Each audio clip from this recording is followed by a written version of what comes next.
Salut à toi, j'espère que tu vas bien, on se retrouve pour une nouvelle vidéo. Et salut à tous, c'est DuraPower. Alors, je vais faire une petite vidéo pour expliquer comment farmer correctement, comment bien se développer sur un village prématuré ou un début d'HDV, certaines erreurs à ne pas faire et tout ce qui s'ensuit. Alors, ça va se diviser en plusieurs étapes. La première, c'est il faudra bien protéger ses réserves d'or et d'élixir avec un bon village qui ne laisse pas les ennemis facilement piller la base, parce que c'est quand même 20% pour chaque réserve, donc c'est quand même énorme.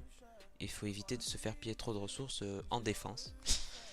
Après, en deuxième étape, il faudra optimiser le temps entre chaque bouclier, le temps de formation des troupes, ainsi que trouver une compo adaptée à votre style de farming ou votre style de jeu. Optimiser un bouclier, ça veut dire, par exemple, on se fait attaquer, on a 8 heures de bouclier, dans, je sais pas, 7h30, on a un ouvrier disponible, on a assez pour l'amélioration, et bien on va pas attaquer pour être sûr de pas perdre tout ce qu'on a pillé auparavant en attaquant bêtement pour gagner peut-être 200 000, 300 000, 400 000 de plus alors qu'on a déjà assez et on est sûr de pas se faire piller. Donc ça fait du travail en moins.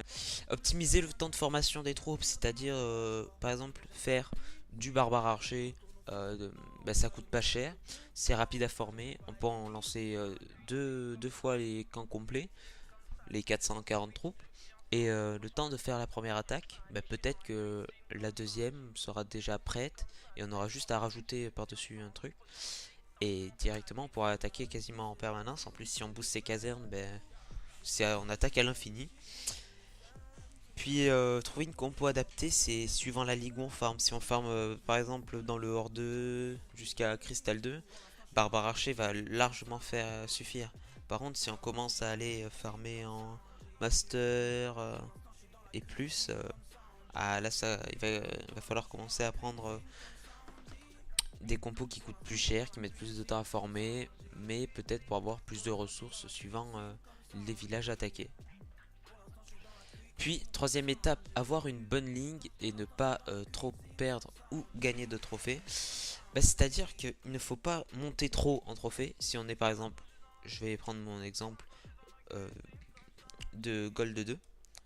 Je vais pas aller en Or 1 et Cristal en faisant qu'attaquer et gagnant, je sais pas, si je fais 50% à chaque fois, je vais forcément gagner des trophées, monter.